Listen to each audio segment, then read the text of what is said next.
warahmatullahi wabarakatuh. Halo teman-teman. Halo, perkenalkan nama aku Ayu Komala dengan NIM 21920322 dari Prodi Kewirausahaan dan ada rekan saya di sini. Halo, nama saya Nurul Ulimas Alif, NIM 21920320 di prodi yang sama juga dengan Ayu di S1 Kewirausahaan. Video kali ini kita buat untuk memenuhi tugas dari mata kuliah Sukses Skill, di mana temanya adalah komunikasi mendengarkan. Jadi di sini kita harus mempraktekkan bagaimana komunikasi secara empatik yang baik dan benar.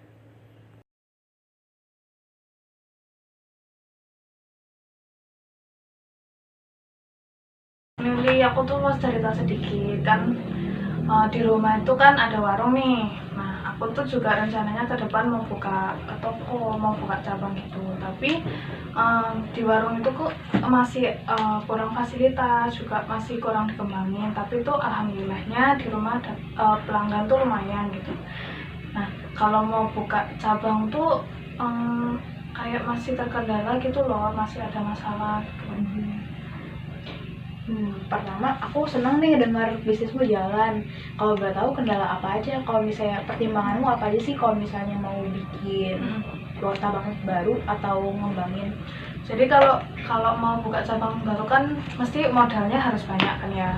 Terus tempatnya sih aku masih cari-cari. Ada sih beberapa tempat yang lumayan strategis, tapi untuk lahannya itu masih belum ada yang mau istilahnya kayak disewakan atau dijualkan gitu. Tapi untuk wilayahnya sendiri lumayan strategis. Terus kalau mau ngembangin sendiri tuh kayak aku tuh kayak masih butuh saran gitu dari pelanggan-pelanggan, juga dari orang sekitar gitu sih. Aku bingungnya di situ. Kalau boleh tahu dari budget yang udah ditentuin udah kekumpul berapa yuk? Sebenarnya kalau budget tuh nggak mungkin ya kalau kita minta ke orang tua langsung gitu kan. Mungkin dibilang seperempat sih udah ada kalau seperempat. Kalau kedepannya kan kalau toko tuh mungkin lebih banyak lagi kan kalau modalnya itu. Terus suppliernya juga butuh, kadang kan butuh apa sih, uang di awal gitu kan, uang di awal. Jadinya masih mikir di situ juga. Terus di situ sih aku bingungnya. Kalau misalnya ngembangin bisnis gitu, rencananya mau ambil saran dari customer kayak gimana? Kayak mungkin di warung tuh aku kasih kritik dan saran, kotak kritik dan saran. Terus mungkin kalau mereka mau langsung ngomong ke aku itu bisa gitu. Kayak kan ada tuh sosial media. Nah, aku mungkin bisa gunain itu juga. Tapi ya itu aku masih bingungnya di modalnya dan tempatnya itu. Kalau misalnya dari modalnya nih yuk, rencananya kalau misalnya jadinya mau buka cabang baru itu maunya cash atau dicicil? Kalau pertama dicicil mungkin ya, kan aku juga mikirnya untuk sekarang apa aku kerja dulu atau part time gitu kan banyak sekarang tuh di kafe-kafe atau ya kayak perusahaan buka apa sih lowongan kerja gitu kan. Aku sih mikirnya gitu dulu. Dan juga kan kalau kuliah ya lumayan kan bisa untuk numpang biaya kuliah gitu. Aku sih mikirnya gitu. Rencanamu udah bagus sih yuk. Kalau misalnya sekarang aku mendukung apapun keputusanmu. Cuman kalau misalnya pesan dariku mungkin pakai apa yang ada dulu. Kalau menurut Ayu kira-kira lebih berpeluang yang mana nih buat dieksekusi duluan?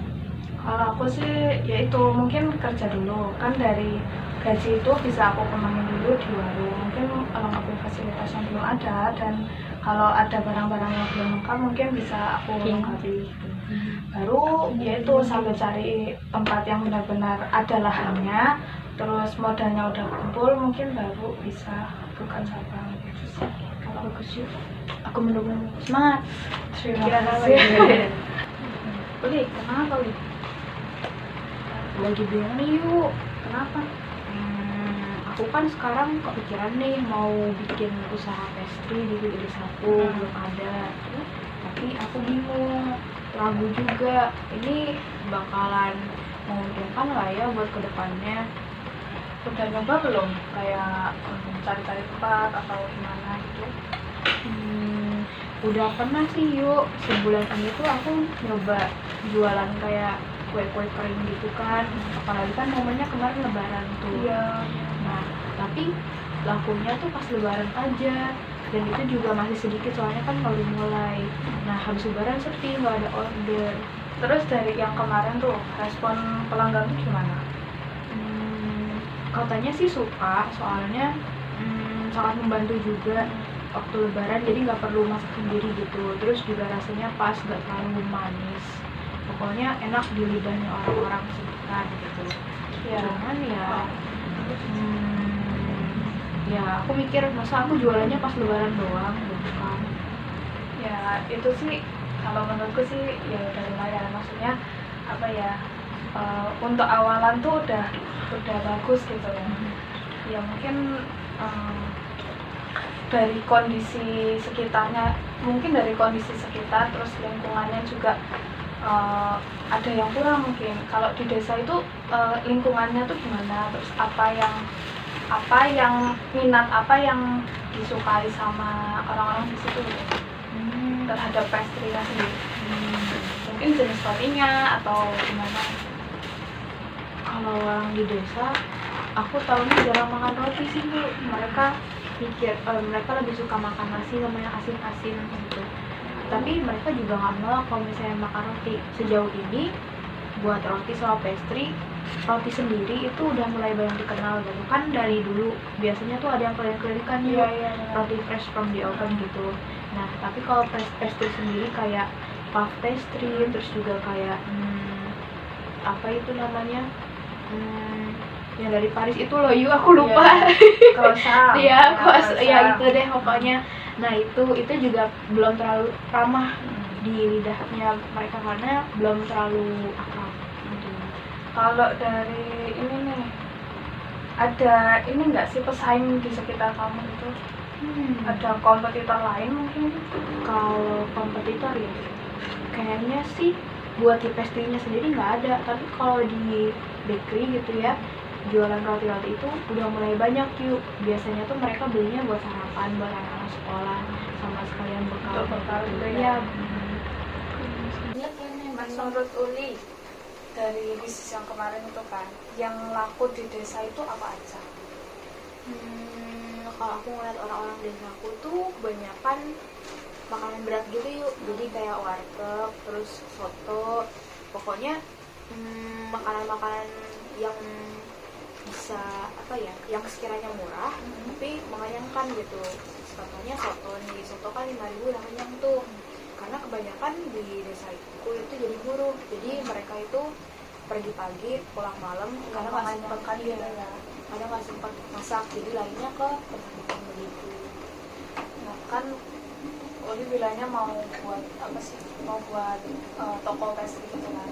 Ada nggak inovasi baru untuk desa gitu? Misalkan mau buat di desa nih, ada inovasi nggak biar apa sih toko kamu tuh bagus, apa ada minatnya gitu, ada pelanggannya tuh banyak gitu.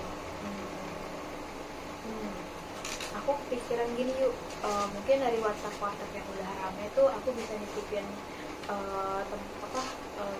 pastryku gitu kan, biar orang-orang kalau bisa ada penasaran bisa nyobain gitu. Atau kalau enggak mungkin aku bisa nyoba buat bikin warteg sendiri juga, biar punya stand sendiri kan. Kalau misalnya bikin itu kan belum tentu diterima kan, tapi kalau misalnya aku punya bisnis warteg sendiri, aku bisa ngatur sebebas yang aku mau. Sih kalau menurut aku udah bagus ya, maksudnya kita mulai dari apa sih, lidahnya orang desa dulu, terus kita kombinasiin sama apa yang mau kita bangun. Itu sih udah menurutku udah lumayan bagus sih kayaknya. Makasih ya yuk. So